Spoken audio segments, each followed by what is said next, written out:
Sorry, could I interrupt? There's delegation. Oh, yeah. Sorry. We do have a delegation before us. That's on the last page. 3.1, delegation, ESA, EDPA. Ryan, welcome. Thank you. Ryan Sayre, resident of Port Moody. Good evening, Your Worship and council members. My family has lived in Port Moody for over 62 years. I've raised my family here. I started my business and ran it for over 12 years on Murray Street, deeply rooted in Port Moody. I'm here today to shed light on the expropriation of private property by way of a municipal loophole called the ESA EDPA update, which the city introduced in 2020. By definition, expropriation is the act of a government taking and claiming a privately owned property. In 2020, at the height of the COVID pandemic, a small group of affected homeowners were sent notices by the city of Port Moody regarding proposed legislation, and this is how we as taxpayers in the city of Port Moody were woken up to the bureaucratic overreach that would have gone unnoticed and quietly forced into effect during a pandemic. When we realized the impact this legislation can have on our individual properties, we organized a citizens committee. Our committee strongly believes in environmental protection, just not at the expense of private property, values, and rights. Many members of our committee give back to the local community and province-wide environmental initiatives, and are deeply concerned that the mayor and certain councillors are using fear tactics and consulting firms to scare the people of Port Moody into a false narrative that this must be done or else. You are against the environment. We took it upon ourselves to communicate to thousands of affected homeowners in this city because the council and staff refused to do so. It was not until our committee raised the alarm bells that the city staff hired outside consultants to run a public forum at great expense to the taxpayers of this city, and actually engaged us in a very staged feedback forum, allowing for almost little or no input. After much pressure, the policy was put on pause. Some say canceled. Isn't that right, Mayor Vagramoff? We do not believe that this policy or legislation has been canceled, and here's why. There are continued references to this legislation on council and committee meeting minutes. In addition to that, it has come back in another form with another name, with the same consulting firm driving the environmental bus in Port Moody, frivolously spending taxpayers' hard-earned money and devaluing private property and that are affected by the ESA EDPA update legislation. Mayor Vagramoff, Councillors Madsen, Lubick, and Milani all denied any prior knowledge of this proposed legislation, yet our written submission clearly provides evidence to the contrary in committee meeting minutes and reinforces the acts of dishonesty and deceit towards their constituents. They tried to push this through during a pandemic because nobody would be able to oppose them. Well, we did. Ethical practices in municipal politics, along with fiscal responsibility, are a cornerstone of democracy and are very much missing with the mayor and aforementioned councillors. The ESA EDPA is a clear example of that deception and lack of transparency.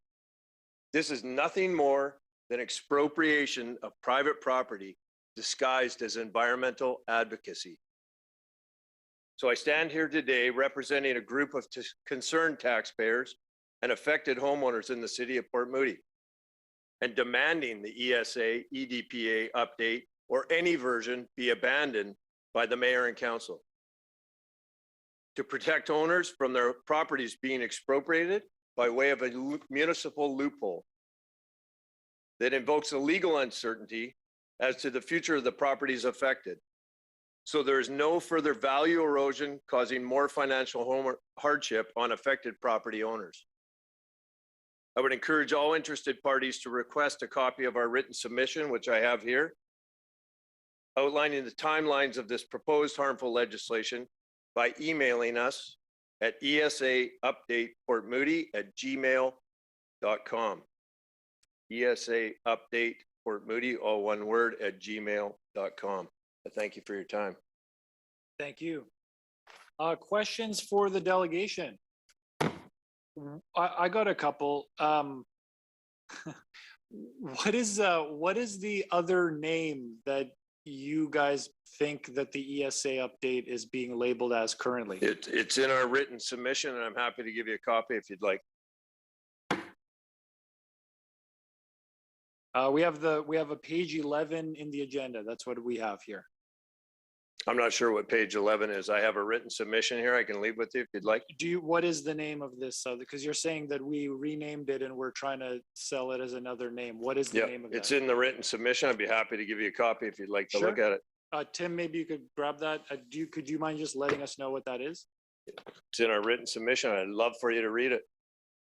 I'm just asking because you're right in front of us here. It might be convenient to know what the other name is.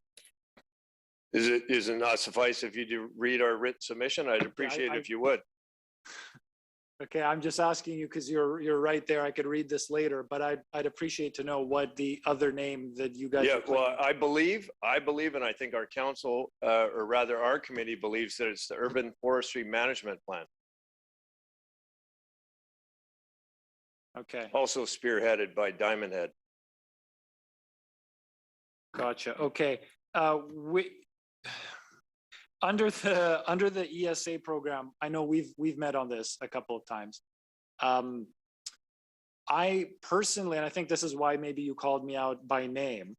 I was the person to actually amend the motion that was at council to pause.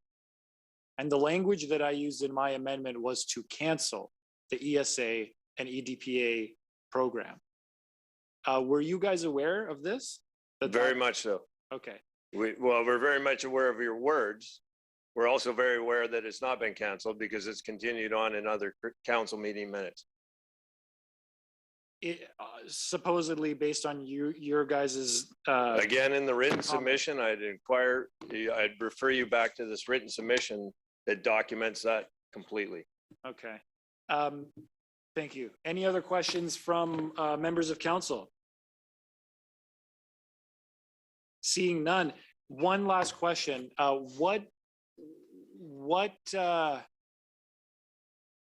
It's hard to even think of the words to ask here.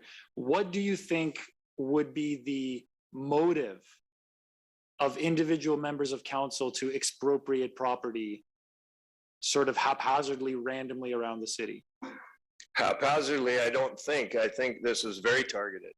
And I think you understand that as well. Would you like me to say it, or are you going to say it? You know full well why this loophole's here. Which loophole are you talking about? The loophole called the ESA EDPA update. It allows you, by placing a designation, a restrictive covenant on somebody's property, to expropriate for use of parkland. Can anybody here tell me what parkland might be pretty useful to the city of Port Moody?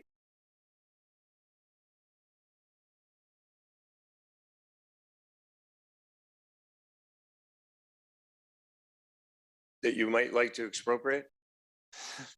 I would be very public about parkland. I'd be trying to expropriate. Well, you have been, and that's the point, right? And this loophole exists. It's a restrictive covenant put in an EDPA guideline that says that you can expropriate for parkland. And so therefore, we have a problem with that because we as affected homeowners are impacted.